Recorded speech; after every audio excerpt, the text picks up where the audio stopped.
I absolutely love this, and I know you will too. DIY ideas from recycled glass jars. These are fun recycling crafts from trash to treasure. I have a bunch of these glass jam jars hanging around, so I want to transform them into something pretty. This jam jar I'm going to transform into a very large, much more expensive looking vase. Quick, simple, and easy to create. I'm using paper and card that was due to go out in the recycling, any paper and card that has a glossy surface.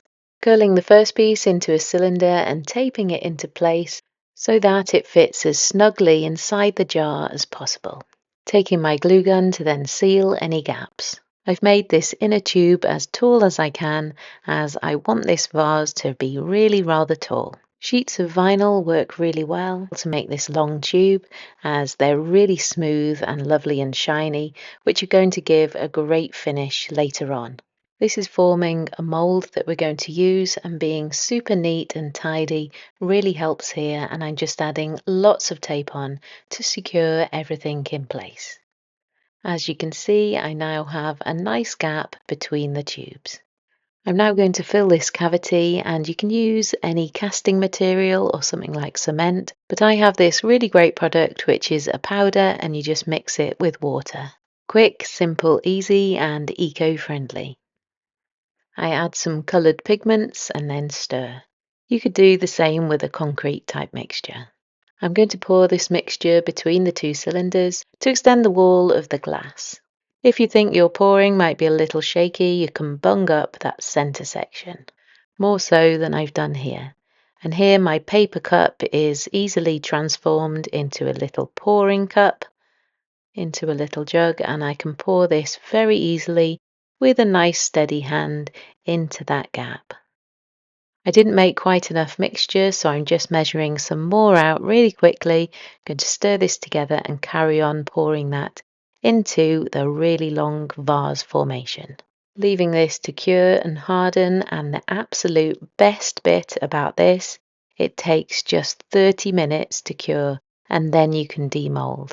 Cements and different products would definitely be a different length of time, but this one you really do see results fast. Unraveling this every time, I'm so excited to see how they turn out. Absolutely gorgeous and smooth this is. It's beautiful, it really is. A little bit of a twist and a little bit of strength there to remove that inner tube and the hot glue. This material can be sanded, and I shall do that later. I added clear tape to the jar at the very beginning, and this is to give a lovely smooth edge, although on this piece it didn't quite need it. The glass jar is easily cleaned up with the thin bits and some drips that may have occurred, and a nice polish with a rag. The thread of the jam jar inside actually keeps everything lovely and secure inside. If the glass was too smooth, it may well slide off.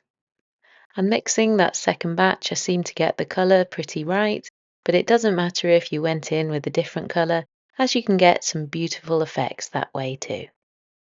This material sands easily, and then we just make sure we seal everything right at the end.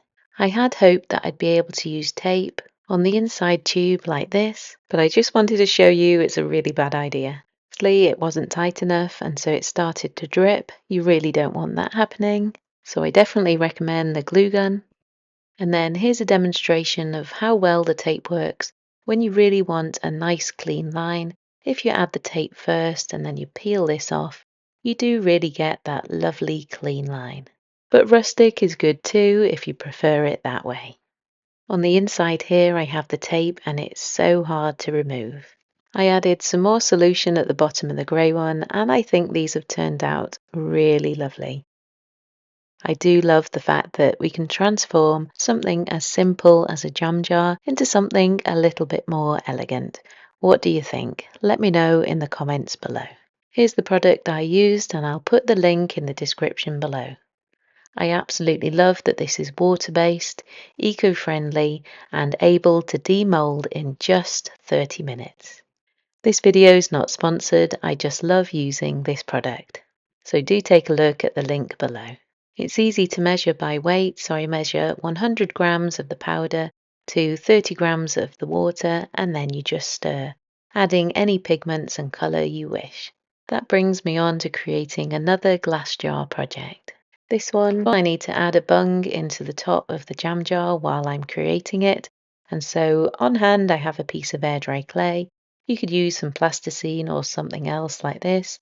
And I'm literally using this to bung up that hole. I always have lots of air dry clay on hand, as here on Red Rocking Bird we absolutely love creations with air dry clay, and you'll find lots of tips and inspiration here on my channel. The thread of the jam jar will be on show in this piece, and because I don't want it quite to be on show, I've got my hot glue and twine to cover it up. This classic technique that you've seen a million crafters do. What creativity and crafts do you enjoy? Please do let me know in the comments below. For this one, I need a mold housing or a plastic tub like this one. Or this is a really handy product that you can build any shape housing for any kind of casting.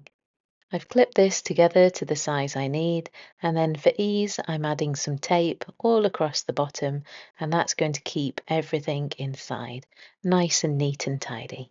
Or this can be temporarily hot glued onto a piece of plastic like you see here.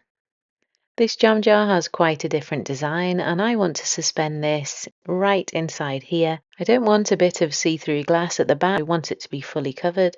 So first of all, I mix some of the same solution as I had before and pour a shallow base into this mold, leaving this for 20 to 30 minutes before I can carry on and put the jar inside. It's firm enough to touch, so I'm now going to add a little bit of hot glue to the top of this, just to make sure it secures in place and it doesn't wobble about anywhere when I put the rest of the mixture in. Oops, it's not quite in the center, so I'm just going to pull that away and just redo that quickly, making sure I centralize that jam jar. So as you go through projects, if things don't turn out quite right at the beginning, don't be afraid to move backwards a few steps and carry on from there. Or carry on wonky, we really don't mind. The whole purpose here is to definitely have fun. I just added a little tape to keep the jar in place. Are you wondering how this is going to turn out? Some questioning maybe? I'll show you, and hopefully you'll love it just as much as I do. And as usual, I don't mix enough to begin with, but it really is quick, simple and easy to make some more. So that's what I'm doing. As long as you are quick, it just mixes in and you're good to go. I love these crafts, just 30 minutes and we're able to demold. I absolutely love that, I really do. Can't get enough of this. Whenever I'm doing a project like this, I keep some silicone molds by the side and I use any remnants and leftovers to pour into those and make some other beautiful planters. If you have this resincrete, what do you or what would you make with yours? And there we go, the fun bit, it's out. Just a little tidy up, we can take that air dry clay out the center. I can neaten up the rim with a knife and trim that all up nice and neatly. And here I have really quite a unique vase. Taking a little bit of sandpaper, I'm able to sand this away. I have a few imperfections like this, which can also be sanded or left. Lots of different shaped jars and different molds could create lots of different pieces like this. So I hope this inspires you to give something different a go. On this one, I'm just going to hide that thread and the top of the jam jar just by doing the same as we did at the very beginning, but with a very shallow mold. I could make so many of these, I really could. It's so satisfying to pour these and then be able to demold them. It's fun to experiment and have a play, and here I have a plastic bag, quite a thick, heavy-duty plastic bag, and this is actually very good for making molds in as well. Normally the shallower the better, so too much plastic doesn't get stuck into the material. Just for fun, but you never know what might happen. Resincrete never need go to waste either. I always use up all the little shards left over and just mix those into my mixture. As long as you're not doing anything too detailed, then this is just fine. Pieces that go wrong can be broken up and added in this way as well. In one of my other videos, I experimented with all the different things you could put inside this resincrete, and it's great fun and makes the resincrete go much further too. I'm not quite sure about this technique, but I did do it a few times just to see if I could try and improve on it. I also had a play with this and tin foil, but tin foil can be that little bit too fragile. Resincrete needs to be left for 24 hours to cure completely and then sealed. I'll put a link for this sealant in the description below.